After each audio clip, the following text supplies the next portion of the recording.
we are officially halfway through the season. So how do you compare, especially with the past couple of seasons where you were also in the title race? Well, in terms of performance and numbers, very, very similar. When we look at the year and, again, the way we perform, all the stats and analyzing where the team is, where the club is, in many ways super positive. What is lacking with those numbers normally, that you should have some trophies, and that's the next step and the thing that we are looking, because the consistency in performance and everything that we are achieving, I think, deserves that. But it's true that for one way or reason, last year it was Man City that was able to do a bit more, and this season Liverpool that is in an unbelievable run. Ethan Nwaneri, we've spoken a few times about him. We've been hearing about him for a while, and of course he played a lot of minutes on pre-season, but before that we were already hearing about him. What is it about his development that you think made him so ready to step up when he needed to, when he had the chance to? Well, I think the main thing is don't look at his birthday. I think it's very important, because you start to look only at his age. There's always restrictions, and it's not fair on the player. I think it's what we see daily, the way he trains, the way he prepares himself, the way the teammates look at him, how much they trust him. When a player is like this, he's got the quality that he has, the understanding that he has, and the personality that he has to play.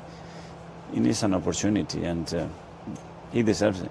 Yeah, he's so young, and he's still not doing interviews. So what can you tell us about his personality, his character? Outside the field, I think it's super humble, very polite, very quiet. On the pitch, full transformation. Totally. Give me the ball. I want to be the protagonist. I want to make things happen. Really brave. We've seen so much from Saka, you especially. He's been at your starting 11, since your first starting 11, actually. Looking at his development and everything Arsenal and you guys did with him, what can you learn and bring to Nwaneri's development now? Well, a lot of things. First of all, because they're coming from the same education, which is our academy, that is exceptional. So that foundation is there. So from there, you know that you have very strong layers to work and evolve, because they are really strong. With Ethan and Bukayo, again, position is one, and understanding and opening that option, because they can adapt and they can evolve in ways that probably we could not imagine. Bukayo was playing as a left back, and then he plays as a right winger. So be open to that, and listen and look and have a feeling about those players, what are demanding, not what you want, just what are demanding with the way they interact, and then see, sometimes push them because they're ready to go, and sometimes hold them because it's what they need. And your development as a player is very interesting. We were just talking a little bit in the press conference, especially in La Masia. How did your development as a player help you as a manager, as a coach, to develop players today? Yes, a lot, because at the end it's about your beliefs, and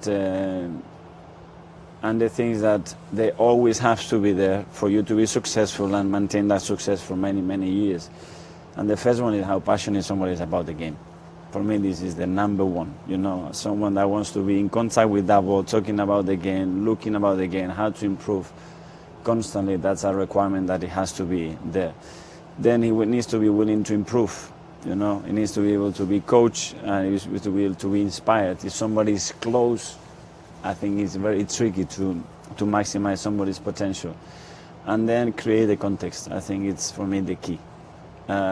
Don't push players just to do things. Create the context and the magic will happen. And when I talked about previously the environment that we were in, it was the environment. It's not that we had 50 people on top of us. Just the environment created the competition, the togetherness, the inspiration, the challenging. Everything was about the context, not an individual pushing us every day to do certain things. It was very organic, but it happened. Yeah, because there's a lot of talk about Pep's influence and Barca's influence as a philosophy, but you were living day by day with players who represent this idea, like Iniesta, like Xavi, from a very early age. So how did that shape you as a manager as well, not only as a player, you know, in terms of concepts? Very clear. It was Johan who was the manager that installed all that philosophy there, and everybody had it in their veins. Everybody felt it, you know, and you could see throughout the club. Nobody was doubting about how the team had to play, what was required about the individuals.